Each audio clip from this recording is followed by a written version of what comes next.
আমি গরুর গোশত খাবো সে মাইন্ড করে বসে আছে। কেন বলতে পারতেছি না যে আপনার কথা কাফের মতো শোনা যাচ্ছে? 1971-এ বাঙালি জাতীয়তাবাদের মাধ্যমে আমরা ভারতের কলোনি হয়েছি। উইলিয়াম কেরি বলল যে বাঙালিরা বাংলা পারে না। আওরঙ্গজেবের মূল যে ডান হাত বাম হাত যেগুলো ছিল এরা সব ছিল হিন্দু। যে কালচারাল গ্রুপ তারা কোনপন্থী? তাদের দাবি হচ্ছে অসাম্প্রদায়িকতা। তারা বলতেছে যে তোমাদেরকে অসাম্প্রদায়িক হইতে হবে। কেন? তোর দেশে কি হচ্ছে? আসসালামু আলাইকুম ওয়া রাহমাতুল্লাহি ওয়া বারাকাতুহু। আশা করি সবাই খুব ভালো আছেন। অনেক কিছু শিখতে পারছি আমরা, তাই না? ভালো থাকাই স্বাভাবিক, আলহামদুলিল্লাহ। সমস্ত প্রশংসা আল্লাহ রাব্বুল আলামিনের। আল্লাহ তাআলা আমাদেরকে এরকম একটা গুরুত্বপূর্ণ বিষয় নিয়ে কথা বলার জন্য, শোনার জন্য একত্রিত হওয়ার তৌফিক দিয়েছেন। আসলে অলরেডি আমরা অনেক জরুরি কথা শুনে ফেলেছি। বিশেষ করে আমি এখানে আসার পরে তো জাকারিয়া মাসুদের কথাটা পেলাম, ইসমাইল ভাইয়ের আবেগ ঘন আলোচনা পেলাম, এবং আমার পরে আবার আসিফ ভাইয়ের আলোচনা আছে। সুতরাং আমি একটু প্রেশার ফিল করতেছি আর কি, যে আমার কথা আদৌ কেউ শুনবে কিনা। ঠিক আছে। তো আসলে মূলত আমাকে যে বিষয়টা দেওয়া হয়েছে যে ইসলাম বিদ্বেষের শেকড়, তার আগে আমি একটু দুটো কথা বলতে চাই। এক নম্বর হচ্ছে জাকারিয়া মাসুদের আলোচনার রেশ ধরে একটু কথা বলতে চাই যে সাহিত্যে যে ইসলাম বিদ্বেষ, এটার প্রতিকার কি? এটার প্রতিকার হচ্ছে আমাদেরকে সাহিত্য করতে হবে, ঠিক আছে না? ঠিক যেভাবে যেই প্রক্রিয়ায় মুসলমানকে, ইসলামকে বাংলা সাহিত্যে এতকাল পচানো হয়েছে, ঠিক এইভাবেই আমাদেরকে এই ইমেজটা পুনরুদ্ধার করতে হবে। এটা বিভিন্ন বিভিন্ন জায়গায় আমি আগে বলতাম যে আসলে আমরা আমাদের সাহিত্য যখন আমরা করি, দেখা যাচ্ছে যে দেখা যাচ্ছে জাফর ইকবাল তার একটা ক্যারেক্টারে রাখছে এরকম যে ভিলেন, সে ভিলেনটা তার এখানে সিজদার দাগ, ঠিক আছে না? একটা বাবা তার বাচ্চাকে খুব প্রহার করে, এইটাকে খুব সুন্দর করে সে চিত্রায়ন করেছে, এবং সে দেখাচ্ছে যে বাবা 5 ওয়াক্ত নামাজ পড়ে। তার মানে এই নামাজের প্রতি অটোমেটিক্যালি যখন আমি দেখবো যে খলনায়ক চরিত্রটা মানে ইসলামকে পালন করে, সুতরাং পাঠকের মনে সাবলিমিনালি যে মেসেজটা যাচ্ছে যে আসলে মুসলমান, যারা প্র্যাকটিসিং মুসলমান, তাদের মধ্যে কোনো না কোনো খারাপই আছে। এটা আমরা ফেসবুকেও দেখি। অধুনা মানে যে সমস্ত ফেসবুক লেখকরা খুব বেশ ভালো সাহিত্য করেন, তাদের মধ্যে আমরা এটা দেখি যে যারা প্র্যাকটিসিং মুসলমান তারা আসলে খারাপ, আর যারা নন প্র্যাকটিসিং মাঝে মধ্যে কাউকে দান করে, কাউকে সাদাকা করে, ঠিক আছে না, কোনো ছোট একটা বাচ্চাকে কোনো উপকার করলো, এই সমস্ত নেসারত দাদারা তারা বেশি ভালো। আমরা এগুলো দেখতে পাই, তাই না? যে প্র্যাকটিসিংরা খুব খারাপ, প্র্যাকটিসিংদের মধ্যে বহু ধরনের হিপোক্রেসি আছে, কিন্তু যারা নন প্র্যাকটিসিং এরাই আল্লাহর কাছে কবুল হয়ে যাবে, এরকম একটা ভাইব তৈরি করা হয়। এটাও এক ধরনের ইসলাম বিদ্বেষ। এটা হয়তো আমরা আলোচনা করবো যে কিভাবে আমাদের যারা আমরা ইসলামপন্থী তারা কিভাবে ইসলাম বিদ্বেষটাকে ইন্টারনালাইজ করে, নিজেদের মধ্যে নিয়ে এটাকে প্রকাশ করে বিভিন্ন সময়। এটা নিয়ে হয়তো আমি শেষে একটা পয়েন্ট আলোচনা করব। বাকি আমাদের এখন করণীয় হচ্ছে আমাদেরকেও লেখালেখি করতে হবে, এবং ওইভাবে লেখালেখি করতে হবে যেখানে যে দেখা যাচ্ছে গোয়েন্দা কাহিনীর যে মেইন ক্যারেক্টার, যে প্রধান গোয়েন্দা, সে বলতেছে ঠিক আছে একটু পর্যন্ত থাক, বাকিটা আমরা নামাজ পড়ে এসে আলোচনা করব। হ্যাঁ, সে বলছে যে নামাজ পড়লে পরে মাথাটা একটু ক্লিয়ার হবে আর একটু খুলবে, তখন আমরা বাকিটা আলোচনা করব। এরকম করে সে একটা সফটলি আমরা ইসলামের কথা না বলেও ইসলামের বিষয়গুলোকে আমরা পুশ করতে পারি। তো এই যে সাহিত্যের ইসলাম বিদ্বেষটা কাটানোর উপায়টা আমার কাছে এরকমটা মনে হয়, বাকি আপনারা যারা যেটা ভালো মনে করেন। আচ্ছা, আরেকটা গুরুত্বপূর্ণ বিষয় হচ্ছে আমরা কিছু জায়গায় আমাদের মূল টার্ম থেকে দূরে সরে যাচ্ছি। যেমন ইসলামোফোবিয়া, এটা নিয়ে আমরা খুব বেশি আলোচনা করতেছি যারা আমরা ইসলামকে ধারণ করার চেষ্টা করি, বা তৌহিদি জনতা আমরা যারা, আমি নিজেকে মনে করি, সো যারা নিজেদেরকে মনে করি,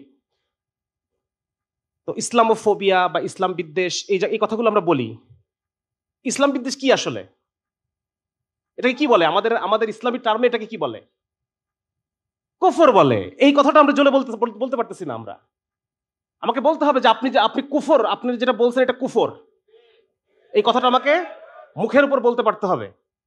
আমরা বিভিন্ন জায়গায় কমেন্টে এই সব জায়গায় ওদের বলে বসি যে আপনি ইসলামোফোবিক, আপনি ইসলাম বিদ্বেষী, ইসলাম বিরোধী। What is this? আমি কেন বলতে পারতেছি না যে আপনার কথা কাফের মতো শোনা যাচ্ছে? What you are uttering is কুফর। কেন আমরা বলতে পারতেছি না যে আপনি যেটা বলতেছেন এটা মুনাফিকি, এটা নিফাক? সুতরাং ইসলাম বিদ্বেষ এটা আসলে কি আমাদের টার্মে এটা হচ্ছে কুফর। যদি কাফের যেটা করবে তো কুফরি, আর মুসলমান নামধারী যদি এই কাজগুলো করে তাকে আমরা কি বলবো? সরাসরি আমরা এটাকে নিফাক বলতে হবে আর কি। আচ্ছা, তো আমি আমার মূল আলোচনায় চলে যাচ্ছি যে বাংলাদেশে যে ইসলাম বিদ্বেষ যেটা, এইটার শিকড়টা কি। সবার আগে আমাদের যেটা মৌলিকভাবে এটা আমরা মূল আলোচনাটা আগে করে সাইড করে রাখি, সেটা হচ্ছে যে এটা ইমান এবং কুফরের দ্বন্দ্ব। বাংলাদেশ ইসলাম বিদ্বেষের শেকড়টা কি? ইমান এবং কুফরের যে চিরন্তন দ্বন্দ্ব, এটাই মূল শিকড়, এটাই শিকড়। এখানে ইসলামের সাথে সমস্ত জাহেলিয়াতের যে মৌলিক দ্বন্দ্ব রাসূলুল্লাহ সাল্লাল্লাহু আলাইহি ওয়াসাল্লামের যুগ থেকে ধারাবাহিকভাবে চলে আসছে, এটা তার একটা অংশ, আর কিছুই না। এখন এইটার বিভিন্ন কার্যকারণগুলো থাকতে পারে, হয়তো অন্যান্য ল্যান্ডে যে বিষয়গুলো মাধ্যমে প্রকাশ পায় নাই, আমাদের এখানে সেই বিষয়গুলোর মাধ্যমে প্রকাশ পাচ্ছে, সেগুলো নিয়ে আমরা আলোচনা করব। কিন্তু মৌলিকভাবে আমাদেরকে এটা অ্যাড্রেস করতে হবে যে এটা ইমান এবং কুফরের যে চিরন্তন দ্বন্দ্ব, আল্লাহর সাথে ইবলিসের যে ঔদ্ধত্য, ইবলিসের যে চ্যালেঞ্জ, সেই চ্যালেঞ্জের ফল হচ্ছে এই সমস্ত বিষয়গুলো, তাই না? এটা আমাদেরকে, এটা হচ্ছে আমাদের মৌলিক কথা। এই কথাটা এখন আমরা সাইডে রেখে বাকি এটার প্রক্রিয়াগুলো আমি একটু আলোচনা করব। প্রথম প্রক্রিয়া হচ্ছে যে এই ভূখণ্ডে, বাংলাদেশ ভূখণ্ডে আমরা 2 দফা কলোনিয়ালিজমের শিকার। আমরা ডাবল কলোনি, 2 দফা কলোনিয়ালিজমের শিকার। প্রথম আমরা ব্রিটিশের কলোনি হয়েছি 1757 সালে, এবং তার পরবর্তীতে আমরা, এটা আপনি মানেন আর না মানেন, এটা এখন আমাদের বলতে হবে এই জিনিসগুলা, 1971-এ বাঙালি জাতীয়তাবাদের মাধ্যমে আমরা ভারতের কলোনি হয়েছি, যেটা হওয়ার কথা ছিল না।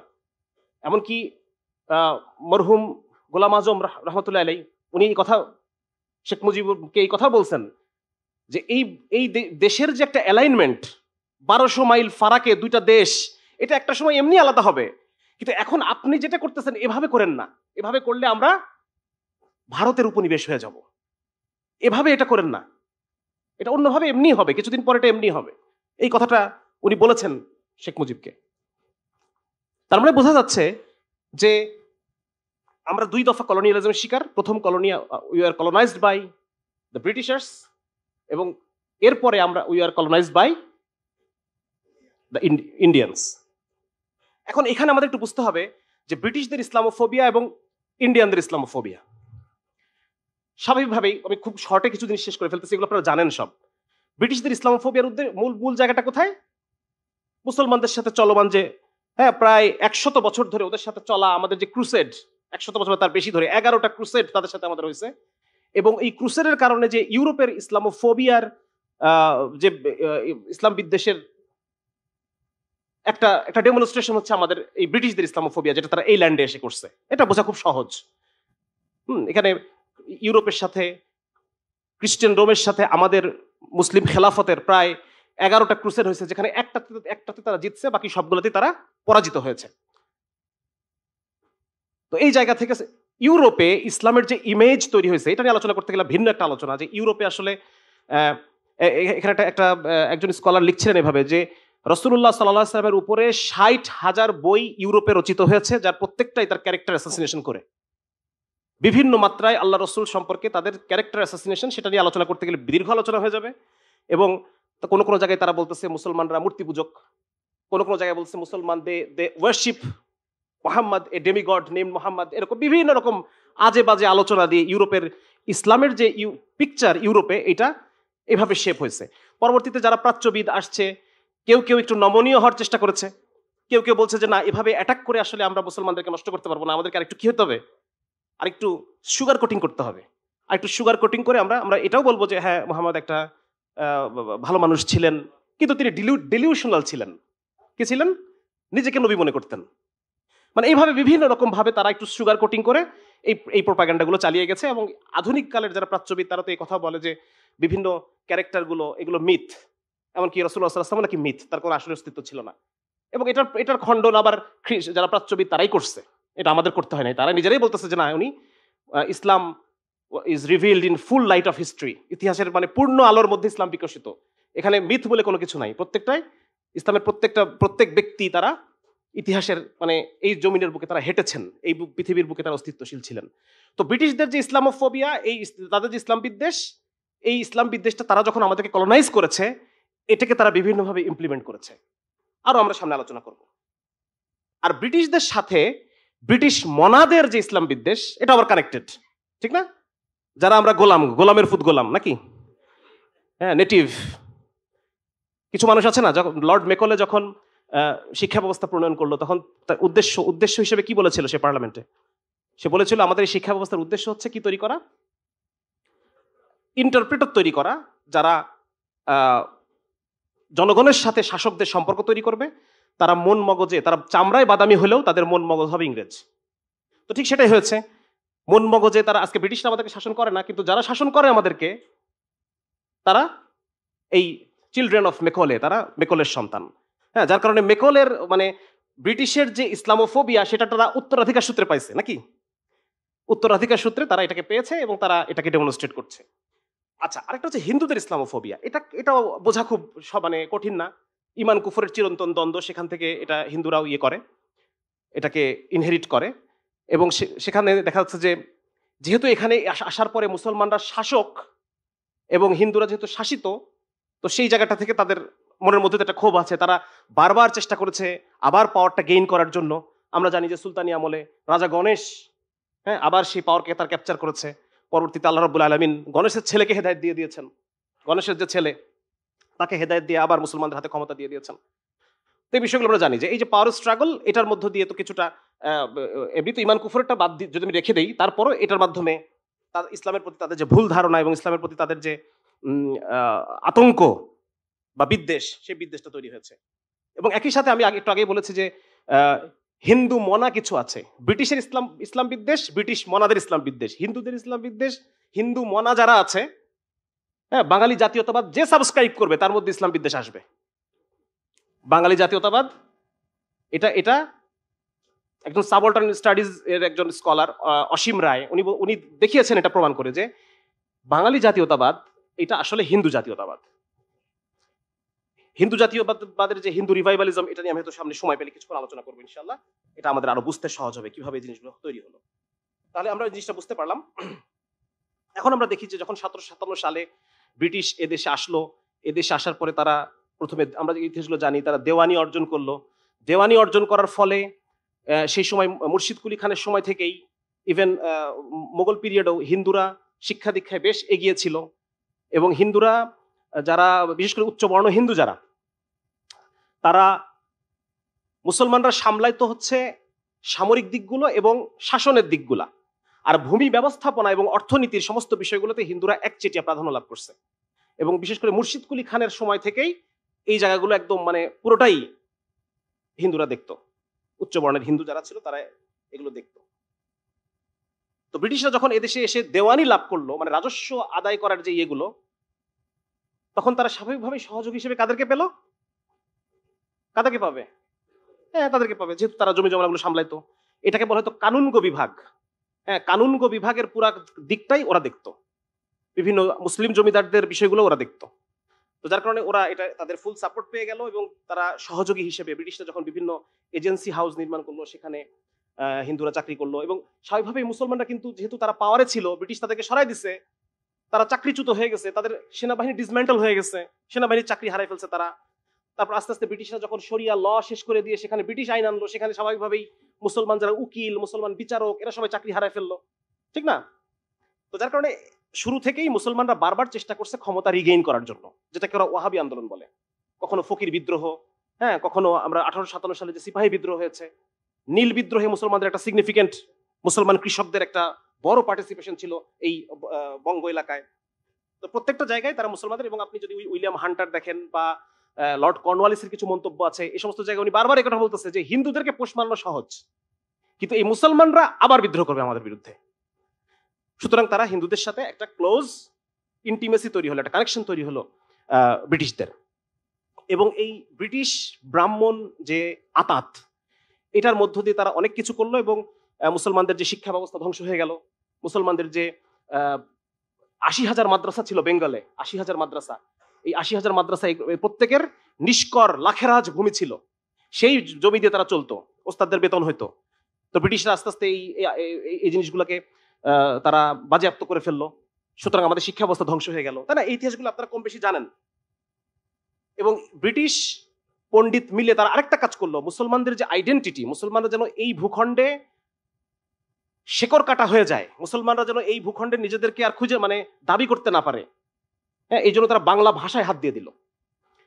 ব্রিটিশ ব্রাহ্মণ মিলে তারা বাংলা ভাষা থেকে, সেই সময়কার যে বাংলা ভাষা ছিল, মানুষ কথা বলতো যে ভাষায়, শুধু তাই না, দাপ্তরিকভাবে যে ভাষায় লেখা হইতো, ফার্সি দাপ্তরিক ভাষা ছিল, বাংলাতেও দাপ্তরিক কাজকর্ম করা হইতো ব্রিটিশ আসার আগে, সিরাজউদ্দৌলার সময়, এই মুর্শিদ কুলি খান এই সময়।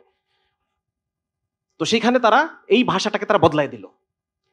1801 সালে ফোর্ট উইলিয়াম কলেজে, সেখানে এই মৃত্যুঞ্জয় তর্কালঙ্কার নামে একজন সংস্কৃত পণ্ডিতের সাহচর্যে উইলিয়াম কেরি নামে এক ভদ্রলোক, সে বাংলা ভাষার ব্যাকরণ লিখলো সংস্কৃত ব্যাকরণের আদলে, এবং সে বলল যে বাংলা ভাষার 75% শব্দই হচ্ছে সংস্কৃত, আর ভয়াবহ সব বিরাট বিরাট সংস্কৃত শব্দ সেই অভিধানের মধ্যে ঢুকাই দিল, আর দাবি করলো যে বাংলা আর সংস্কৃত খুব কাছাকাছি ভাষা। তাহলে আমরা যে ভাষাটা বাংলা ভাষাটা বলতাম, সেখানে প্রচুর পরিমাণে আরবি ফার্সি শব্দ ছিল।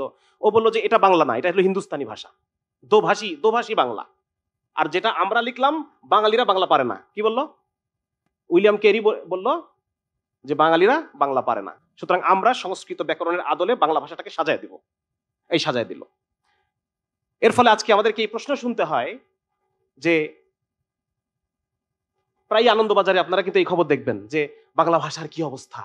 হ্যাঁ, বাংলা ভাষা কেন গোসল বলা হচ্ছে? এটা কেমন বাংলা ভাষা? বাংলা ভাষাকে গোসল বলা, বাংলা ভাষায় স্নানকে কেন গোসল বলা হবে? গোসল আরবি শব্দ। এরকম প্রায়ই তাদের হাজারি শোনা যায়। মানে তারা বলতে চায় যে আমরা প্রকৃত বাংলাটা আমরা বলি না, অতএব আমরা প্রকৃত বাঙালি না। এটা নিয়ে বিস্তারিত আলোচনা গতদিন আমি একটা ফোরামে এটা নিয়ে আমি আলোচনা করছি। তো তারা এই কাজটা করলো মুসলমানদেরকে অস্তিত্ব পরিচয়হীন করার জন্য। শিক্ষা ব্যবস্থা ধ্বংস করা হলো, এবং ব্রিটিশ ব্রাহ্মণ যে আতাত, এটা তো আমরা সহজে বুঝতে পারতেছি। কোরআন আল্লাহ তাআলা তো বলেই দিয়েছেন, আল কুফরু মিল্লাতুন ওয়াহিদা, কাফেররা একসাথে কাজ করবে মুসলমানদের বিরুদ্ধে। সুতরাং ইসলাম বিদ্বেষের এই এলাকায় ইসলাম বিদ্বেষের শেকড়, এটা বোঝা খুব কঠিন কিছু না, এখান থেকে আসছে। এবং এখনো মুসলিম ল্যান্ডে ইসলাম বিদ্বেষ যে একটা আলাদা আলোচনা, এখন একাডেমিতে বেশ কিছু আর্টিকেল এরকম আছে যে মুসলিম ল্যান্ডে কেন ইসলাম বিদ্বেষ থাকবে, এটা নিয়ে কিছু আলোচনা আছে। তো বাংলাদেশে যে পরিমাণ ইসলাম বিদ্বেষ, মুসলিম ল্যান্ডে ইসলাম বিদ্বেষ, ব্যাপারটা বুঝতে পারতেছেন আপনারা? মুসলমানরা সংখ্যাগরিষ্ঠ, কিন্তু সেখানে ইসলাম বিদ্বেষ কেন আছে? তো বাংলাদেশ হচ্ছে এইরকম ভূখণ্ডের মধ্যে একদম টপ মোস্ট, যেখানে মুসলমান সংখ্যাগরিষ্ঠ এলাকায় ইসলাম বিদ্বেষ। এর কারণ পিছনে কারণ হলো আমরা 2 দফা কলোনাইজড। এটা আরেকটা পয়েন্ট আর কি। তো যেখানে ঘটনাটা বলতেছিলাম যে সেই সময় আস্তে আস্তে মুসলমানদের ক্ষমতাকে শেষ করে দেওয়া হলো এবং হিন্দুদেরকে কাছে টেনে নেওয়া হলো। কাছে টেনে নিয়ে নেওয়ার পর 1857 সালে যে মহাবিদ্রোহ বা আমাদের যে প্রথম স্বাধীনতা আন্দোলন হয়েছে, এইখানে হিন্দু মুসলমান একসাথে ব্রিটিশদের বিরুদ্ধে যুদ্ধ করছে। হিন্দু সোলজার, মুসলিম সোলজার, তারা ব্রিটিশদের বিরুদ্ধে যুদ্ধ করছে। এবং তখন তাদের একটা ইয়ে হলো যে আসলে এই যে হিন্দু মুসলমান, এটাকে ব্রেক করতে হবে, এভাবে থাকতে দেওয়া যাবে না, এদেরকে একদম আলাদা করে 2 প্রান্তে নিয়ে নিতে হবে। ব্রিটিশদের যে বিখ্যাত ডিভাইড অ্যান্ড রুল পলিসি, আমরা তো জানি ডিভাইড অ্যান্ড রুল পলিসি। 1829 সালে লেফটেন্যান্ট কর্নেল জেমস টড নামে একজন ব্যক্তি, সে একটা বই লিখল। এই জায়গাটায় আরো বিস্তারিত আলোচনা আছে যে ব্রিটিশরা 1800 সালের আগে চেষ্টা করছিল এই এলাকার মানুষের মতো করে শাসন করার জন্য, কিছুটা নরম ছিল। 1800 সালের পর থেকে তারা একটু অ্যাগ্রেসিভ হয়ে গেল। তারা বলল যে না, এদেরকেই, নেটিভদেরকেই আমাদের সভ্যতা মানতে হবে। এটা প্রাচ্যবাদী, ইঙ্গবাদী এটার একটা মানে ট্রান্সফরমেশন হয়েছে ব্রিটিশ শাসনে। তো 1829 সালে তারা, এই ভদ্রলোক যে বইটা লিখলো, ইনি বিশ্ববিদ্যালয়ে পাশ করে নাই। এই যে জেমস টড, যার কথা বলতেছি, ইতিহাসের উপর তার কোনো এক্সপার্টাইজ নাই, সে একজন মিলিটারি ম্যান এবং সে একজন ডিপ্লোম্যাট। এই লোক একটা বই লিখলো, দ্য অ্যানালস অফ রাজস্থান, এবং সেই বইয়ে সে দাবি করলো যে ব্রিটিশরা মূলত এখানে এসে হিন্দুদেরকে বাঁচাইছে। মুসলমানরা হিন্দুদের উপর কত অত্যাচার করছে এটার কিছু কল্পিত কাহিনী এবং হিন্দু বীরদের কিছু কল্পিত বীরত্বকে সে সামনে নিয়ে এসে সে দাবি করলো যে হিন্দুরা মুসলমানদের শাসনে অত্যধিক নিষ্পেষিত ছিল এবং ব্রিটিশরা এসে তাদেরকে মুসলমানদের হাত থেকে রক্ষা করছে। এটা আপনারা একটু পরে আসতেছি, আমি আগে এই কথার বাস্তবতাটা আপনার সাথে আলোচনা করি, অল্প একটু সময় আলোচনা করব। সেটা হচ্ছে ব্রিটিশরা এইটার পিছনে অন্যতম ভিলেন বানায় দিল হচ্ছে আওরঙ্গজেবকে। আওরঙ্গজেবকে মেইন ভিলেন বানায় দিল। এখন এই আওরঙ্গজেবের বাস্তবতা যদি আমরা দেখতে যাই, একটু আরেকটা আলোচনা, ওটা খুব বেশি আলোচনা করব না। তবে ইতিহাস যেটা বলে যে আওরঙ্গজেব বাদশাহ আকবর, যাকে হিন্দুরা এত পছন্দ করে, তার আমলে মানে সর্বোচ্চ পজিশনে, এটাকে বলে মনসবদার, সম্ভবত 10,000 আর্মির জেনারেল, মানে সবচাইতে বড় পোস্ট, এই পোস্টে হিন্দু ছিল বাদশাহ আকবরের সময় 14 জন, আর আওরঙ্গজেবের সময় এই পোস্টে হিন্দু ছিল 148 জন। তারপর আওরঙ্গজেব খারাপ। তারপরে আওরঙ্গজেবের একটা একটা একটা বই আছে, এটা মনে হয় বিনয় ঘোষের অনুবাদ করা, আওরঙ্গজেবের চিঠি। সেখানে আমরা দেখি আওরঙ্গজেব চিঠিতে, কয়েকটা চিঠিতে আওরঙ্গজেব লিখতেছে যে নিয়োগ দেওয়ার ক্ষেত্রে, চাকরিতে নিয়োগ দেওয়ার ক্ষেত্রে হিন্দু মুসলমান দেখো না এত, যাকে নিয়োগ দেবে তাকে বলতেছে চাকরিতে নিয়োগ দেওয়ার ক্ষেত্রে যোগ্যতা দেখো। তাহলে যে আওরঙ্গজেবকে হিন্দুরা এত ঘৃণা করে তার বাস্তবতা দেখালাম, তাহলে আরো বাদ বাকি জিনিসের বাস্তবতা কি দাঁড়ায়। এবং আওরঙ্গজেবের সময় এটা লিখতেছে হচ্ছে আপনার আওরঙ্গজেব যিনি ফরাসি চিকিৎসক, আওরঙ্গজেবের ছিল একজন ফ্রাঁসোয়া বার্নিয়ার, উনি লিখতেছেন যে আওরঙ্গজেবের মূল যে ডান হাত বাম হাত যেগুলো ছিল এরা সব ছিল হিন্দু। চিতোরের রাজা ছিল, রাজা জয়সিংহ ছিল, রাজা যশবন্ত সিংহ ছিল কাবুলের গভর্নর, আওরঙ্গজেব তাকে নিয়োগ করছে কাবুলের গভর্নর হিসেবে, মুসলমান এলাকার গভর্নর হিসেবে একজন হিন্দুকে নিয়োগ করছে। সুতরাং ওদের যে মুসলিম কর্তৃক হিন্দু নির্যাতনের যে একটা রূপকথা, এই রূপকথার উপর ভিত্তি করে পুরা হিন্দুত্ববাদের আলোচনাটা দাঁড়ায় আছে, একদম রূপকথার উপর ভিত্তি করে। তারা বলতেছে আওরঙ্গজেব মন্দির ভাঙছে, কিন্তু এটার কোনো প্রমাণ তো পাওয়া যায় না, বরং আওরঙ্গজেব যে মানে কিছু কিছু জায়গায় মন্দিরের জন্য জমি টমি দান করছে এরকম ডকুমেন্ট আছে। তার মধ্যে একটা হচ্ছে চিত্রকূটের একটা মন্দির আছে, বালাজি মন্দির, সেখানে আওরঙ্গজেব এটা করছে। বলা হয় যে আওরঙ্গজেব জিজিয়া কর দিচ্ছেন, হ্যাঁ জিজিয়া কর আওরঙ্গজেব দিচ্ছেন, কিন্তু আরো 65টা কর যে উঠাই দিছে এইটার কথা কিন্তু বলবে না। এটা এটা লিখতেছেন প্রফেসর যদুনাথ সরকার, উনি বলতেছেন বইটার নাম হচ্ছে মুঘল অ্যাডমিনিস্ট্রেশন। উনি বলতেছেন আওরঙ্গজেব 65 প্রকার কর উঠায় দেন, এই জন্য রাষ্ট্রের সেই বাজারে 5,000 কোটি টাকা ক্ষতি হয়েছে। আর যেহেতু আওরঙ্গজেব ইসলামিক মাইন্ডেড ছিলেন, হ্যাঁ আলেম ওলামা ঘেঁষা মানুষ ছিলেন, যার কারণে ইসলামের যে বিধান জিজিয়া কর সেই করটা আরোপ করা হয়েছে। তার আমলের প্রথম 16 বছর ধরে 65 প্রকার মতান্তরে 80 প্রকার ট্যাক্স উঠায় হিন্দুদের উপর শুধু একটা ট্যাক্স রাখা হয়, যেটা জিজিয়া কর, ইসলাম সম্মত যে করটা। এরপরে এটা হচ্ছে এই হচ্ছে মানে মুসলমানদের প্রতি হিন্দুদের যে মানে ইসলাম বিদ্বেষ, তার বাস্তবতা হচ্ছে এটা। এবং এইটা ব্রিটিশ হিন্দুত্ব তো আগে থেকে ইসলামোফোবিক তারা আছে, তার মধ্যে ব্রিটিশ আবার তাদের এটাকে একটা রাজনৈতিক রূপ দিল। কি দিল? আগে থেকে যেটা ছিল সেটাকে একটা রাজনৈতিক রূপ দেওয়া হলো। এবং এর পরবর্তীতে আমরা দেখি 1857 সালের পর থেকে সেখানে হিন্দুদের মধ্যে 3 ধরনের চিন্তার উৎপত্তি হয়। 3 ধরনের চিন্তা। এক ধরনের চিন্তা হচ্ছে মডার্নিস্ট টাইপের আর কি, হ্যাঁ সে যেমন হচ্ছে ওই ইয়ং বেঙ্গলের নাম শুনছেন আপনারা, সেখানে একজন ব্রিটিশ একজন বুদ্ধিজীবী ডি রোজিও, উনি এই ইয়ং বেঙ্গল এটা উনি করেন। এবং সেখানে মানে আধুনিক আজকের দিনে যেরকম দেখি না আমরা মডার্ন বিভিন্ন চিন্তা চেতনা, সেকুলারিজম, হ্যাঁ লিবারালিজম, হ্যাঁ এই জিনিসগুলো তখন ওরা চর্চা করতো। এটা ছিল একটা দৃষ্টিভঙ্গি। 2 নম্বর আরেকটা দৃষ্টিভঙ্গি ছিল রিফর্মিস্ট, যেমন রামমোহন রায়, হ্যাঁ এনারা চাচ্ছিলেন যে হিন্দুদের মধ্যে একটা সংস্কার হোক। এরা একটু নাস্তিক ছিল, এরা ছিল যে এইসব ধর্ম টর্ম সবই খারাপ। আর ওই রামমোহন রায়রা চাচ্ছিল যে এটা একটু সংস্কার হোক। আর আরেকটা গ্রুপ ছিল বঙ্কিমচন্দ্র চট্টোপাধ্যায়, এই ধরনের যারা ছিল, ঈশ্বরচন্দ্র গুপ্ত, এরা ছিল হিন্দু জাতীয়তাবাদী। এবং এই হিন্দু জাতীয়তাবাদের মূল বেস ছিল এই যে জেমস টডের যে অ্যানালস অফ রাজস্থান, মানে হিন্দুদের উপর মুসলমানদের নির্যাতনের যে একটা কল্পিত চিত্র, এটা ছিল তাদের মূল বেস। আমার কথাগুলো আপনারা বুঝতে পারতেছেন, কানেক্ট করতে পারতেছেন? আচ্ছা, এখন বঙ্কিমচন্দ্র ওরা লাগাতার তারা যে কাজগুলো করলো, কয়েকটা কাজ তারা করলো, সেই এখন যেরকম আপনারা আমাদের বিভিন্ন মিডিয়া দেখতে পাচ্ছেন না, সেই সময়কার মিডিয়া ছিল নাটক। মানে শত শত এই কলকাতা এই সমস্ত এলাকায় শত শত নাট্যশালা, থিয়েটার ছিল। এই থিয়েটারের মধ্য দিয়ে তাদের এগুলো প্রিচ করা হতো। 1 নম্বর ছিল পত্রপত্রিকা, 3টা ছিল তাদের মেইন মিডিয়া, একটা হচ্ছে নাটক, 2 নম্বর হচ্ছে পত্রপত্রিকা, এবং 3 নম্বর ছিল নাটকের মধ্যে আর হচ্ছে তারা বিভিন্ন সভা তৈরি করতো। আজকে যখন আমরা ফেসবুক গ্রুপ তৈরি করি, সেই সময় তারা প্রচুর সভা, মানে হাজারে হাজারে সভা মানে তো বুঝতেছেন এই পাঠচক্র টাইপ, বা দেখা যাচ্ছে যে একসাথে বসে বিভিন্ন ধরনের সভা, এই association, land owners association, Indian association, Tattwabodhini সভা, এই ভংচং সভা, বিভিন্ন রকম সভা টভা, হাজারে হাজারে সভা। তো এই 3টা জিনিসের মধ্যে শুধু একটাই আলোচনা, সেটা হচ্ছে মুসলমানরা খারাপ।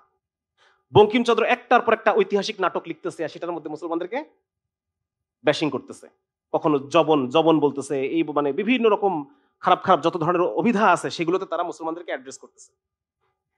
এর মাধ্যমে হিন্দু জাতীয়তাবাদ তৈরি হলো। এবং তখন হয়েছে কি, এতদিন পর্যন্ত তো ব্রিটিশদের সাথে উচ্চ বর্ণের হিন্দুদের একটা হানিমুন চলতেছে, তাই না? আমরা দেখতে পেলাম একটা হানিমুন চলতেছে।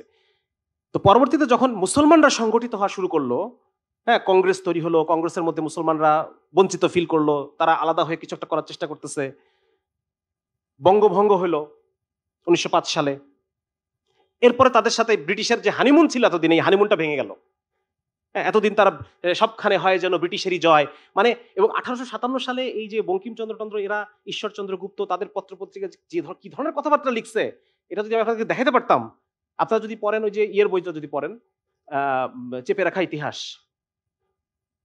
গোলাম মুর্শিদ নাকি গোলাম মুর্তজা সাহেবের, হ্যাঁ, এই বইটার মধ্যে আপনারা বেশ ভালো কিছু ইনফরমেশন পাবেন। কলকাতা কেন্দ্রিক বুদ্ধিজীবী এম আখতার মুকুল, ওনার বইয়ের মধ্যে কিছু ভালো ভালো ইনফরমেশন আছে। এছাড়াও ডক্টর মোহাম্মদ আজমের একটা বই আছে, বাংলা ভাষার উপনিবেশায়ন, এটা আপনারা পড়তে পারেন, এখানে কিছু জিনিস আছে। রইসুদ্দিন আরিফ নামে একজন বামপন্থী লেখক আছে, তার একটা বই আছে আত্মবিস্তৃত বাঙালি, সেখানে আপনারা কিছু ভালো ইনফরমেশন পাবেন। মোট কথা এইগুলো মানে এই যে হিন্দু জাতীয়তাবাদের যে উত্থান 1905 সালে যখন বঙ্গভঙ্গ হয়ে গেল, বঙ্গভঙ্গ হওয়ার ফলে সবচাইতে বেশি ক্ষতিগ্রস্ত হলো কারা? সবচেয়ে বেশি ক্ষতিগ্রস্ত হলো এই বাংলা অঞ্চলের যে হিন্দু জমিদাররা ছিল, তারা সবচেয়ে বড় ক্ষতিগ্রস্ত হলো। 1793 সালে চিরস্থায়ী বন্দোবস্ত হয়েছে, আপনারা জানেন তো? চিরস্থায়ী বন্দোবস্ত, এই চিরস্থায়ী বন্দোবস্তে একটা আইন ছিল সূর্যাস্ত আইন। সূর্যাস্ত আইনের মধ্য দিয়ে যত ঐতিহ্যবাহী মুসলমান জমিদার পরিবার ছিল, এরা সব নিঃস্ব হয়ে গেল, নিঃস্ব হয়ে গেল। আর ব্রিটিশদের সাথে যারা, যে সমস্ত হিন্দুরা ব্যবসা করে করে প্রচুর টাকা জমাইছে, টাকা ইয়ে করছে, এরা তখন এই জমিদারিগুলো কিনে নিল। যার কারণে আজকে আপনারা যদি উইকিপিডিয়া একটু দেখেন যে পূর্ববঙ্গের জমিদার বাড়িগুলো একটু যদি সার্চ দেন, দেখবেন সেখানে 334টা জমিদার বাড়ির কথা আছে। বাংলাদেশে পূর্ববঙ্গে 334টা জমিদারির কথা আছে, সেখানে তার মধ্যে মাত্র 34 জন হচ্ছে মুসলমান। তার মানে 90% জমিদারি ছিল হিন্দু, এবং এই এলাকার পপুলেশন 80% ছিল মুসলমান। তো এই হচ্ছে অবস্থা। তো যাই হোক, এখানে পরে তো যখন বঙ্গভঙ্গ হওয়ার পরে হানিমুনটা ভেঙে গেল। হানিমুনটা ভেঙে যাওয়ার পর এখন হিন্দুরা কি হয়ে গেল? সশস্ত্র হয়ে গেল। সশস্ত্র হয়ে তারা, আপনারা অনেককে সেলিব্রেট করেন, কি বলে, ক্ষুদিরাম, সূর্য সেন, প্রীতিলতা। এই যে কিছুদিন আগে যে আমাদের 24-এর অভ্যুত্থান হলো, আমি অনেক মাদ্রাসা পুরোকে দেখছি যে এদেরকে সেলিব্রেট করতেছে, মানে একটা নাম হলেই হয় নাকি? আসলে ব্যাকগ্রাউন্ড কি, এরা কেন লড়াই করছে, এগুলো জানার দরকার নেই। এরা লড়াই করছে বঙ্গভঙ্গের জন্য। বাংলা যখন ভাগ হয়ে গেল, বাংলা এক প্রদেশ, পশ্চিমবঙ্গ আরেক প্রদেশ, বাংলার আসাম মিল আরেক প্রদেশ, সবচেয়ে ক্ষতিগ্রস্ত হয়েছে যে যারা জমিদার ছিল এতদিন, হিন্দু জমিদাররা, যারা এখান থেকে খাজনা উঠাইতো, থাকতো কলকাতা। একজনের নাম বলেন দেখি, পারেন নাকি? আচ্ছা ঠিক আছে, আচ্ছা ঠিক আছে, থাকতো কলকাতা, এখানে আসতো খাজনা উঠাইতে নাকি? সবাই এরকম, মোরাললেস সবাই এরকম। তো তখন তারা দেখতেছে আমার তো এখন জমিদারি এক পাশে, আমি এক পাশে, হ্যাঁ, এখন আমাকে ওই পাশে একটা কর্মচারী রাখতে হবে, একটা সেট রাখতে হবে খাজনা উঠানোর জন্য, এখানে একটা সেট থাকতে হবে। এটা বিরাট, এটা হ্যাপা, তাই না? এটা প্যারা ওদের জন্য। তো এই কারণে তখন ওই সময়ে তারা স্বদেশী আন্দোলন, এই যে কি বলে, কিছুটা সন্ত্রাসবাদী আন্দোলনের দিকে চলে গেল। এই ক্ষুদিরাম যে সন্ত্রাসবাদী আন্দোলন, তারপর যে সূর্য সেন, প্রীতিলতা, এই সন্ত্রাসবাদী যে ইয়েগুলা, এর পিছনে কারণ কি? কেন মুসলমানদের আলাদা প্রদেশ হবে? ওই সেই পুরানো ইসলাম বিদ্বেষ, ঠিক না? এই কন্টিনিউশন কিন্তু চলতেছে। কেন মুসলমানদের আলাদা দেশ হবে? কেন মুসলমানদের ওখানে ঢাকায় ইয়ে হবে? ঢাকায় কেন বিশ্ববিদ্যালয় হবে? চাষাভূষারা বিশ্ববিদ্যালয় দিয়ে কি করবে? আশুতোষ মুখোপাধ্যায় ছিল এর মূল, যে ঢাকায় বিশ্ববিদ্যালয় হওয়া যাবে না। তো এই যে একটা ইয়ে, এর প্রেক্ষিতে এর ঠিক 6 বছর পরে আবার ওরা বঙ্গভঙ্গটাকে ক্যান্সেল করে দিল। হিন্দুরা যে পরিমাণ অ্যাগ্রেসিভ হয়ে গেছে ওই সময়, হ্যাঁ, এটাকে আর ব্রিটিশরা আর হিম্মত করলো না। তারা আবার বললো ঠিক আছে, তাহলে বাতিল, যাও আবার এক। তো এই হচ্ছে ইসলাম বিদ্বেষের এবং দ্বিজাতি তত্ত্ব। হ্যাঁ, জিন্নার যে, মানে এই যে হিন্দু আর মুসলমান যে একসাথে থাকতে পারে না, এইটার মূল কারণ এই হিন্দু জাতীয়তাবাদ। এইটা পশ্চিমবঙ্গের যে হিন্দু যারা স্কলার বা বামপন্থী যারা হিন্দু ব্যাকগ্রাউন্ড স্কলার, তারাই এটাকে প্রুফ করছেন। বিশেষ করে জয়া চ্যাটার্জির একটা বই আছে, বাংলা ভাগ হলো। এই বইটার মধ্যে আপনারা পাবেন যে মূলত হিন্দুদের যে অ্যাক্টিভিটিস, মুসলমানদের সাথে একসাথে থাকার কোনোভাবেই সম্ভব ছিল না তাদের জন্য, বিশেষ করে হিন্দু জাতীয়তাবাদের কারণে। এই জন্য জিন্না 1940 সালে যে দ্বিজাতি তত্ত্বের যে কথাটা বললেন, মানে দুই জাতির দুই দেশ, ওদের সাথে থাকা সম্ভব না, এই কথাটা ওই আন্দোলনের প্রেক্ষিতে আসছে। তাহলে পরবর্তীতে যখন 47 সালে পাকিস্তান প্রতিষ্ঠা হলো, এইটা এইটা কাদের পক্ষে গেল? ওদের পক্ষে না আমাদের পক্ষে? আমাদের পক্ষে আসলো। এখন পাকিস্তান রাষ্ট্রটা যখন হয়ে গেল ধর্মের ভিত্তিতে, এখন এই প্রজেক্টটাকে তো সাকসেসফুল হইতে দেওয়া যাবে না, নাকি? এটা সাকসেসফুল হতে হবে না, তাহলে এই প্রজেক্টটাকে বানচাল করতে হবে। এই প্রজেক্টটাকে বানচাল করার জন্য আগায় আসলো কারা? এই জমিদারদের যারা স্ত্রী, জমিদারদের যারা যারা জমিদারি হারাইছে। 1950 সালে পাকিস্তান সরকার আইন করলো, প্রজাস্বত্ব আইন। এই আইনের মাধ্যমে ওই 1793 সালের যে জমিদারি প্রথা চলে আসতেছে ওইটা ক্যান্সেল করে দেওয়া হলো। যে জমি যে চাষ করতেছে ওটা তার, ঠিক আছে? জমির উপরে কৃষকের অধিকার প্রতিষ্ঠা হলো। এখন এই যে পাকিস্তানের মাধ্যমে মুসলমানরা যে জিতে গেল আর আমরা জমিদাররা যে ক্ষতিগ্রস্ত হলাম, আগায় আসলো কারা? জমিদারদের যারা পরিবার, নাতিপুতি, ছেলে, স্ত্রী, এরা আগায় আসলো। এরা গঠন করলো পূর্ব পাকিস্তান কমিউনিস্ট পার্টি। এবার মিলতেছে, ঘটনা মিলতেছে। হ্যাঁ, এখনকার যে আমাদের প্রধান যে কালচারাল গ্রুপ, তারা কোনপন্থী? ওই সেই হিন্দুত্ববাদের কন্টিনিউয়েশন। হ্যাঁ, যার কারণে এখন এটা গঠন করার পরে তারা, দেখেন এটা খুব স্বাভাবিক একটা বিষয়। আমি অনেক কথা বলে ফেলতেছি, আমি জানি না এটা প্রচার হওয়ার পর ব্যাপারটা কেমন দাঁড়াবে। একটা দেশে অফিসিয়াল ল্যাঙ্গুয়েজ, এটা খুবই একটা সিম্পল এবং যৌক্তিক কথা। একটা দেশে একটা অফিসিয়াল ল্যাঙ্গুয়েজ থাকতে হবে, ঠিক কি না? এমন একটা ল্যাঙ্গুয়েজ থাকতে হবে যেটা ওই চিটাগাঙ্গেও বুঝে, যেটা ওই পঞ্চগড়ের লোকও বোঝে, সিলেটের লোকও বুঝে। এটা একটা অফিসিয়াল ল্যাঙ্গুয়েজ, দাপ্তরিক কাজগুলো হবে। এছাড়া দেখা যাচ্ছে প্রত্যেক এলাকার নিজস্ব একটা প্রাদেশিক ভাষা থাকবে। প্রদেশের যে হুকুমগুলো আছে, প্রদেশের যে অর্ডারগুলা, প্রজ্ঞাপনগুলা, অফিস আদেশগুলা, এইগুলা এটা একটা ভিন্ন ভাষায় হতে পারে। কিন্তু যখন কমিউনিকেশন হবে অন্য এলাকার সাথে, সেন্টারের সাথে, তখন একটা কমন ল্যাঙ্গুয়েজ থাকতে হবে না? এটা তো খুবই স্বাভাবিক একটা কথা। এটা কমন সেন্সের একটা ব্যাপার যে একটা ভাষা থাকবে যেটা, এবং এটা ওই ভাষাটাই হবে যেই ভাষাটা শিক্ষিত লোকে বোঝে। শিক্ষিত লোকে বোঝে, ঠিক কি না? এখন তো বাংলাদেশে ওই ইসের রায় লেখা হয় কোন ভাষায়? হ্যাঁ, সুপ্রিম কোর্ট ইংলিশে লেখা হয়। এটা তো কেউ কোনো কথা বলতেছে না, কারণ এই ভাষাটা যারা সুপ্রিম কোর্টের অ্যাফেয়ার গুলো যারা ডিল করবে তারা এই ভাষাটা বোঝে। তো ঠিক একইভাবে যারা দেশের দাপ্তরিক কাজগুলো, দাপ্তরিক ভাষা তো ওই ভাষাটাই হবে। উর্দু ভাষা তো কোনো মানে জনগণের ভাষা ছিল না। পাকিস্তানের মাত্র 2% লোক উর্দুতে কথা বলতো, কিন্তু শিক্ষিত মানুষ সবাই ভাষাটা পারতো, জানতো। তো এই যৌক্তিক একটা পদক্ষেপ, এবং ওই যে মুহূর্তে রাষ্ট্রভাষা বাংলা চাই আন্দোলন হচ্ছে, ওই সময় অলরেডি বাংলা অঞ্চলের প্রাদেশিক ভাষা বাংলা হয়ে আছে। অলরেডি বাংলাদেশের প্রাদেশিক ভাষা বাংলা। তাহলে আন্দোলনটা কি করতেছো তুমি?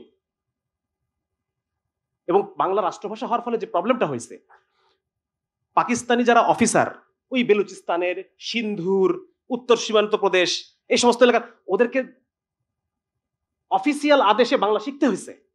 তা এটা একটা এক্সট্রা খরচ হচ্ছে না দেশের? আমার কথা বুঝতেছেন আপনারা? এখন যদি বলা হয় যে সমস্ত সরকারি অফিসারদের বাধ্যতামূলক চাটগাঁয়া ভাষা শিখতে হবে, কারণ এটাও একটা রাষ্ট্রভাষা, does it make any sense? এই জিনিসটার বিরুদ্ধে আন্দোলন হলো, এবং এই আন্দোলন করলো এই যে যারা আন্দোলন করলো তারা নিজেদেরকে বাঙালি জাতীয়তাবাদী বলল।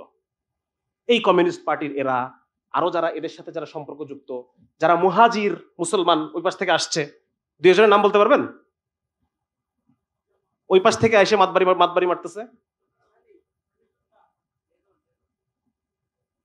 অনেকে নাম চলে আসছে অলরেডি। আনিসুল হক আসছে, আনিসুজ্জামান আসছে। হ্যাঁ, অনেকেই আছে যারা এখন জাকারিয়া যাদের নাম বলছে তাদের মধ্যে অনেকেই এখন এই মুহাজির, ওই পাশ থেকে আসে এই পাশে মাতবাড়ি করতেছে। ওই পাশ থেকে ডলা খাইছে, এই পাশে এসে এখন আমাদের বদনাম করতেছে। কোথায় ওদের বদনাম করবে, এসে আমাদের বদনাম করতেছে। তো ঘটনাটা হচ্ছে এইটা আসে। তো পরবর্তীতে এটা হলো বাঙালি জাতীয়তাবাদের উত্থান হলো। এই বাঙালি, তার মানে এখন আপনারা কানেক্ট করতে পারতেছেন না যে বাঙালি জাতীয়তাবাদ মূলত কি? হিন্দু জাতীয়তাবাদ। হিন্দু জাতীয়তাবাদের এই দেশীয় কন্টিনিউয়েশন হচ্ছে বাঙালি জাতীয়তাবাদ। তাহলে এখন আমাকে বলেন 71 সালে যে এটা 71 সালে যেটা হয়েছে, এটা কি মুসলমানের পক্ষে গেছে না বাঙালি জাতীয়তাবাদের পক্ষে গেছে? 75 সালে যেটা হয়েছে এটা কাদের পক্ষে গেছে?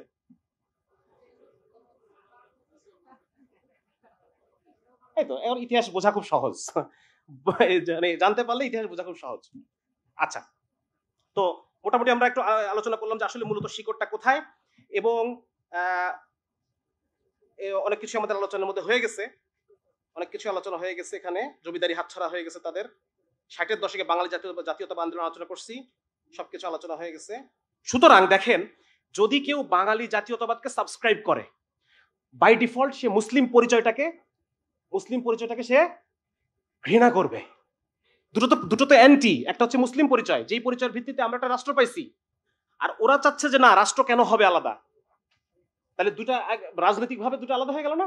সুতরাং বোঝা যাচ্ছে যে যদি কেউ এই বাঙালি জাতীয়তাবাদ, মুক্তিযুদ্ধের চেতনা, বাঙালি জাতীয়তাবাদের সফলতা, মুক্তিযুদ্ধের চেতনা, এর সাথে অ্যাসোসিয়েটেড অন্যান্য যে বিষয়গুলো আছে, হ্যাঁ, ভাষা আন্দোলনের চেতনা, তার সাথে অ্যাসোসিয়েটেড বাঙালি জাতীয়তাবাদের যত এলিমেন্টস গুলো আছে, বাঙালি জাতীয়তাবাদের এলিমেন্টস কি কি আছে? প্রথম হচ্ছে রবীন্দ্র চর্চা, ঠিক না? পহেলা বৈশাখ, 16 আনা বাঙালি আনা, মঙ্গল শোভাযাত্রা, এই যে কি বলে বাঙালি কালচারের নামে যা যা চলতেছে, এই নাচ টাচ, এই সেই গান টান যত কিছু আছে, এই জিনিসগুলো যে সাবস্ক্রাইব করবে তার মধ্যে কোনো না কোনো মাত্রায় কি থাকবে? ইসলাম বিদ্বেষ থাকবে, মুসলমান বিদ্বেষ থাকবে। মুসলমান পরিচয়টাকে সে ঘৃণা করবে, মুসলমানদের যে রাষ্ট্র চিন্তা এটাকে সে ঘৃণা করবে। মুসলমানদের কেন আলাদা রাষ্ট্র হবে? মুসলমানরা কেন কথা বলে? মুসলমানরা কেন দাড়ি টুপি সহকারে পাবলিক প্লেসে আসবে? কেন মুসলমান ভার্সিটি গুলো নেকাবে ভর্তি হয়ে যাবে? কেন হুজুররা ওই বটতলায় হে বটবৃক্ষ ক্ষমা করো, মুসলমানরা আমরা তোমাকে দখলে রাখতে পারলাম না, বটবৃক্ষ আমাদেরকে ক্ষমা করে দাও, আমাদের ভুল আছে, আমাদের ক্ষমা করো। আচ্ছা, এখন দেখেন, আরেকটা মজার জিনিস হচ্ছে অসাম্প্রদায়িকতা। এই যে বাঙালি জাতীয়তাবাদের দাবি হচ্ছে অসাম্প্রদায়িকতা, তারা বলতেছে যে তোমাদেরকে অসাম্প্রদায়িক হইতে হবে। কেন? তোর দেশে কি হচ্ছে? কেন অসাম্প্রদায়িকতার সমস্ত দায় আমাদের? বলেন। এই যে শামসুন্নাহার হলে আমরা দেখলাম, কি দেখলাম? আমি গরুর গোশত খাবো, সে মাইন্ড করে বসে আছে। তাহলে অসাম্প্রদায়িকতার দায় কি শুধু আমার? তোমার কোনো দায় নাই? কোথায় সে দায়? তাদের কোনো দায় নাই। হ্যাঁ, সুতরাং এই দেখেন এই জিনিসগুলা, তো সুতরাং এটা খুব ইম্পর্টেন্ট যে 47 সালকে দেখেন, 47 সালের ইতিহাস তারা আনে না, 47 সালকে ঘৃণা করা, 47 সালের ইতিহাসকে চাপায় রাখা, 47 সাল যে পরিচয়ের ভিত্তিতে ধর্ম পরিচয়কে চাপায় রাখা, মুসলিম জাতীয়তাবাদকে ব্যর্থ প্রমাণ করা, মুসলমান পরিচয়টাকে বারবার প্রশ্ন করা, কোয়েশ্চেন করা, মুসলমানদের পাবলিক প্লেসে আসতে না দেওয়া, তাদের ভয়েস রেজ করতে না দেওয়া, এগুলো সবই এই এলিমেন্ট। এখন দেখেন 2001 সালে যেই ওয়ার অন টেররের যে বয়ান, এই আমার সময় কি শেষ হয়ে যাচ্ছে নাকি? কতক্ষণ আছে? আর আজান দিলে শেষ হবে? কতক্ষণ আছে? আর সময় নাই না? আচ্ছা, শেষ আলোচনা শেষ। তাইলে এখন দেখেন এই যে ওয়ার অন টেরর, এটার যে বয়ান যে মুসলমানরা খারাপ, তাহলে এটা মিলে গেছে না ওদের সাথে? এই সুযোগ কি ওরা ছাড়ে? এই সুযোগ তারা ছাড়বে না। সুতরাং এই বয়ানটা তারা খুব সুন্দর করে গ্রাস্প করলো এবং গত 20 বছর ধরে তারা মুসলমানদের উপর এই জিনিসটা চাললো। এবং খুব স্বাভাবিকভাবে আপনি দেখবেন যে এই যে আমরা আগে দেখলাম ওই যে ব্রিটিশ আমলে যে সাহেব এবং পণ্ডিত একটা ঐক্য হয়েছে, ওয়ার অন টেরর ইস্যুতেও পশ্চিম এবং আমাদের যে সমস্ত প্রতিবেশী মানে ধর্মের যে ভাইরা আছেন আর কি, হ্যাঁ, এদের মধ্যে দেখবেন একটা ইয়ে হয়েছে, অ্যালায়েন্স হয়েছে। হবেই, আল কুফরু মিল্লাতুন ওয়াহিদা, এটা হবেই। সুতরাং এখানে আপনি পাবেন যে আওয়ামী লীগকে পাবেন, তারপর হচ্ছে বামপন্থীদেরকে পাবেন, অন্যান্য যারা ওই যে কালচারাল মিডিয়া, বিনোদন জগৎ, বুদ্ধিজীবী, শিল্পী, এদের সবাইকেই আপনারা পাবেন এই একই জায়গায়, যে মুসলিম বিদ্বেষ, ইসলাম বিদ্বেষ। তারা অস্বীকার করতে পারে, কিন্তু তারা কি কয়দিন আগে তো যে শিল্পকলার বললো যে আমি ইসলামের বিরুদ্ধে কিছু বলি নাই, তাহলে এত কি বললিটা কি? তাহলে পক্ষে কি বলছোস? এই হচ্ছে অবস্থা। আচ্ছা, এখন আমরা একটু আলোচনা শেষ করে দেবো। সেটা হচ্ছে যে ইসলাম বিদ্বেষের কারণে মুসলমানদের মধ্যে, মুসলিম দেশ আমরা, মুসলমান সংখ্যাগরিষ্ঠ, কিন্তু মুসলমানদের মধ্যে ইসলাম বিদ্বেষ আছে। এটা কেন আছে? এটা বিভিন্ন কারণে আছে। এর মধ্যে একটা হচ্ছে ডেমোক্রেটিক উইন্ডো আছে একটা। হ্যাঁ, আপনারা মানে ছবিটা দেখছেন কিনা, যে আমি ডেমোক্রেটিক উইন্ডো থেকে সরাই নিয়ে আসলাম, নিজেকে আমি সেন্টারে রাখলাম, এবং আমার সাথে যে আরেকটু ডানপন্থী তাকে আমি জঙ্গি বললাম। ব্যাপারটা বুঝতে পারছেন? মানে ডেমোক্রেটিক উইন্ডো তাকে নিজের দিকে সরাই নিয়ে আসা। শেখ হাসিনা কি করছে? ডেমোক্রেটিক উইন্ডো, যে আমি ডেমোক্রেসি করি, আমি সারা পৃথিবী জুড়ে যেই নৈতিকতা, ডেমোক্রেটিক নৈতিকতা, এইটাকে আমি সাবস্ক্রাইব করি, আর আমার ডান পাশে যারা যারা আছে, ডানপন্থী যারা আছে, বিএনপি, জামাত, আর যা যা আছে সবই জঙ্গি। ব্যাপারটা বুঝতে পারছেন? সবই ভিলেন। সুতরাং এই আমাদের ইসলামপন্থীদের মধ্যে কেউ কেউ এই ডেমোক্রেটিক উইন্ডোটাকে নিজের দিকে সরাই আনতে চায়। এরা যদি আমি যদি নিজেদেরকে নিয়ে আসতে পারি, তাহলে আমার বাম পাশে থাকে কারা? আওয়ামী লীগ, বামপন্থী। আর ডান পাশে থাকে কারা? না, আমি সরাই নিয়ে আসছি তো আমার কাছে যারা ইসলামিস্ট, যারা গণতন্ত্র সাবস্ক্রাইব করে না, এরা সব জঙ্গি। সুতরাং এটা একটা আরেকটা ইসলাম বিদ্বেষ। হ্যাঁ, মানে মুসলমানদের মধ্যে নিজেদের মানে পাওয়ার স্ট্রাগল বা ক্ষমতার যে টানাপোড়েন, এটার ফলে একজন এক মুসলমান আরেক মুসলমানকে ইসলাম বিদ্বেষ শো করে। এটা আরেকটা মুসলমানদের মধ্যে ইন্টারনালাইজড ইসলাম বিদ্বেষ। এটা গেল একটা। 2 নম্বর হচ্ছে এর ফলে তারা কি করে দেখেন, এর ফলে ওই আরেকটা পক্ষকে সে মৌলবাদী বলতেছে আর নিজেকে সে লিবারেল দাবি করতেছে। এবং মৌলবাদী বলতে হলে সে কি করতে হবে, ইসলামের কিছু কিছু বিধানকে তার অপছন্দ করতে হবে, ঠিক না? তাহলে এটা কি ইসলাম বিদ্বেষ হয়েছে না হয় নাই? আমি যদি ইসলামের পর্দার বিধানকে অপছন্দ করি এবং আমি যদি বলি যে যারা জঙ্গি তারা মেয়েদের সহশিক্ষার বিরুদ্ধে, আমি সহশিক্ষার পক্ষে, তাহলে এটা কি হলো? মেয়েরা মুখ খোলা রাখতে পারবে কি পারবে না, এটা নিয়ে ওলামায়ে কেরামের সেই সাহাবীদের যুগ থেকেই বিভিন্ন দাল্লিক ভাবে বিভিন্ন আলোচনা করতেছে। তারা একটা অল্প সংখ্যক হলেও তারা এই আলোচনাটা করতেছে। কিন্তু ছেলে মেয়ে একসাথে যে ফ্রি মিক্সিং করবে না, এটার ব্যাপারে কোনো ইখতিলাফ আছে নাকি কারো?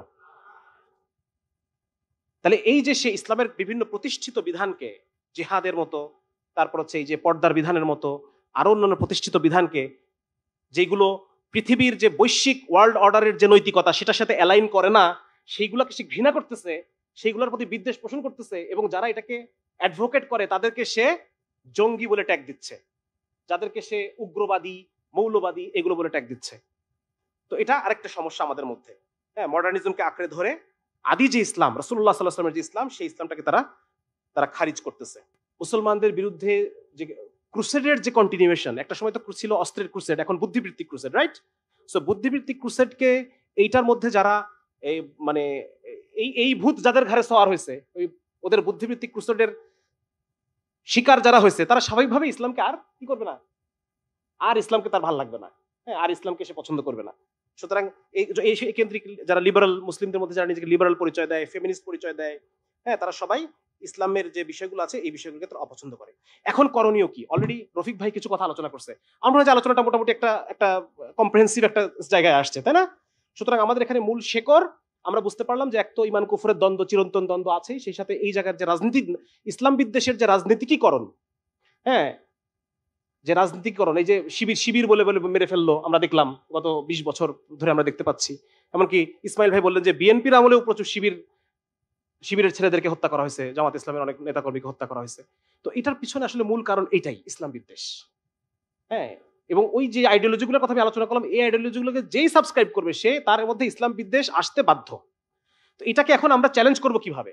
অলরেডি কিছু বিষয় আলোচনা হয়ে গেছে, আমি আরো কিছু বলে শেষ করে দিচ্ছি। সেটা হচ্ছে 1 নাম্বার, মুসলিম আত্মপরিচয়কে আঁকড়ায় ধরা। আমি আপনাদেরকে আবার বলতেছি, ইসলাম হচ্ছে এই এলাকার রাজনীতি, ইসলামী রাজনীতি। সুতরাং আপনি যদি এটা করতে চান, আপনি এটাকে পুরো সাবস্ক্রাইব করেন। অর্ধেক নিলাম, কিছু নিলাম, বাকিগুলোকে একটা মডার্নিস্ট জায়গায় আসলাম, মডারেট জায়গায় আসলাম না।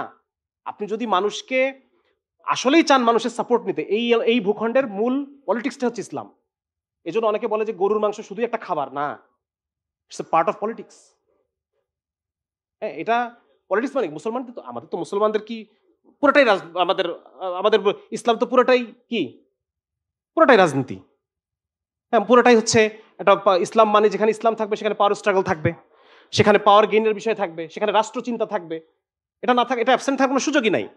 সুতরাং এই বিষয়টা আমাদের মাথায় রাখতে হবে যে আসলে 1 নাম্বার হলো আমাদেরকে যদি এই আত্মপরিচয়ের যে লড়াই, ইসলাম বিদ্বেষের সাথে ফাইট যদি করতে হয়, আমাদেরকে ইসলামকে আরো বেশি করে আঁকড়ায় ধরতে হবে। যে আগে দাড়ি 1 ইঞ্চি রাখতেন তাকে ছেড়ে দিতে হবে, যে টুপি পরতেন না আগে তাকে পড়তে হবে, যে পাঞ্জাবি পরতেন না আগে তাকে পড়তে হবে। আপনি সুন্নত মনে করেন আর না করেন, কিন্তু আপনি যদি এই অঞ্চলের পাওয়ার স্ট্রাগলে আপনি যদি ভূমিকা রাখতে চান, আপনাকে এটা করতে হবে। একটা ঘটনা বলি আপনাকে, আনোয়ার শাহ কাশ্মীরি রাহিমাহুল্লাহ, উলামায়ে দেওবন্দের মধ্যে সবচাইতে মানে হাদিসের বিষয়ে বা ইসের বিষয়ে অনেক বেশি কঠোরতা অবলম্বন করতেন উনি। হ্যাঁ, অনেক বেশি কঠোর ছিলেন সেই সমস্ত ইমান আকিদাগত বিষয়গুলোতে।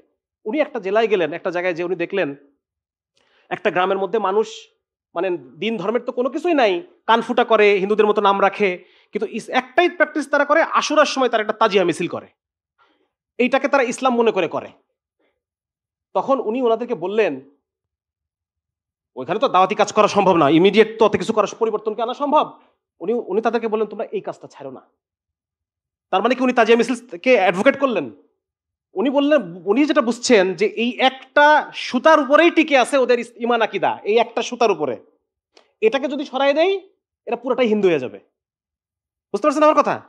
সুতরাং এই এলাকায় আমি এটা বলতে চাচ্ছি, এর উদাহরণটা আমি এই জন্য টানলাম, ইসলামের যত চিহ্ন, ইসলামের যত, সেটা যে সবসময় সুন্নতি হতে হবে এটা জরুরি না, যত ধরনের চিহ্ন ইসলামের আছে এই চিহ্নগুলোকে আপনায় নেন, এই চিহ্নগুলোকে আঁকড়ায় ধরেন এবং ফিল্ডে আমাদেরকে অ্যাক্টিভিটি করতে হবে। আজকে যে এমসানের আজকে আত্মপ্রকাশমূলক অনুষ্ঠান নাকি, এবং এমসানের উদ্দেশ্য হচ্ছে এটা, আমরা ইসলামকে মেইন স্ট্রিমিং করতে চাই। ইসলামকে মসজিদ মাদ্রাসা থেকে বের করে এনে মানুষের দরজায় মুসলমান দাঁড়ায় আছে, দাড়ি টুপিওয়ালা ছেলেটা দাঁড়ায় আছে মানুষের দরজায়, এই জায়গায় আমরা ইসলামকে নিতে চাই। মানুষ যেন বুঝতে পারে যে তাদের সামাজিক সমস্যা, অর্থনৈতিক সমস্যা, রাজনৈতিক সমস্যা, সমস্ত জায়গায় দাড়ি টুপিওয়ালার আগায় আছে, তাদের পাশে আছে, তাদের হয়ে ভয়েস রেইজ করতেছে। এই জায়গায় আমরা এই এমসানকে আমরা নিতে চাই মানুষের পাশে। এবং আপনারা দেখবেন সেদিন একজন আমাকে খুব গুরুত্বপূর্ণ কথা বলতেছে, ভাই পাওয়ার আসে আস্থা থেকে, আস্থা থেকে, মানুষের আস্থা থেকে পাওয়ার জেনারেট হয়। উদাহরণ হিসেবে তিনি আহমদুল্লাহ সাহেবের কথা বললেন যে মানুষ তার উপর আস্থা রাখছে বলেই আজকে উনি একটা শক্তি। তো একই রকম ভাবে আজকে যদি আমরা সামাজিকভাবে, অর্থনৈতিকভাবে, রাজনৈতিকভাবে মানুষের আস্থা অর্জন করতে পারি, ইনশাল্লাহ আমরা এই এলাকায় একটা শক্তি হয়ে দাঁড়াবো ইনশাল্লাহ। সবাই কাজ করবো তো ইনশাল্লাহ ভাই? এমসানের সাথে সবাই থাকবেন তো ইনশাল্লাহ? আল্লাহ তাআলা সবাইকে তৌফিক দান করুক। এবং আল্লাহ রাব্বুল আলামিন আমাদেরকে এখন কথা বলার সুযোগ দিচ্ছেন। আপনারা মাঠে, ময়দানে, স্কুল, কলেজে সবখানে ছড়ায় পড়েন এবং মানুষকে ইসলামের যৌক্তিকতা বোঝান, মানুষকে ইসলামের সৌন্দর্য বোঝান। একজন মানুষ যদি দুনিয়ার জীবনে সুখী হইতে হয়, তার কি লাগবে বলেন? ধরেন সে আখিরাত বিশ্বাস করে না, কিন্তু তার দুনিয়ার জীবনে সে সুখী হইতে চায়, ইসলাম ছাড়া পারবে? ইসলাম ছাড়া পারবে না। আখিরাত নিয়ে যার কোনো চিন্তা ফিকিরও নাই, তাকে যদি দুনিয়াতে একটা ভালো সুন্দর জীবন কাটাতে হয়, তার ইসলাম লাগবে অবিকল্প। ইসলাম কি? কিভাবে ইসলাম অবিকল্প, এই জিনিসটা আমরা মানুষকে বুঝাবো। আলহামদুলিল্লাহ, আল্লাহ তাআলা যে জেনারেশন আমাদেরকে জেনজি দিচ্ছেন, এদেরকে একটা জিনিস বুঝালে পরে বোঝে, এরা বুঝতে চাচ্ছে, এরা জানতে চাচ্ছে, এরা মানুষের দুঃখ কষ্ট বিমোচন ইসলাম কিভাবে করে, এটা যদি আপনি বুঝাতে পারেন, পরিবেশকে রক্ষা করা কিভাবে ইসলাম করে এটা যদি বুঝাতে পারেন, হ্যাঁ, একজন নারীকে পুঁজিবাদের হাত থেকে উদ্ধার করে তাকে কিভাবে সুন্দর জীবন, ফিতরাতে জীবন ইসলাম দেয়, এটা যদি আপনাকে বুঝাতে পারেন, সে ইসলামকে সে নিবে, সে সাবস্ক্রাইব করবে ইসলামকে। তাহলে আমরা সবাই কাজ করবো তো ভাই ইনশাল্লাহ? বসে থাকার সুযোগ নাই, আমাদের কাজ করতে হবে।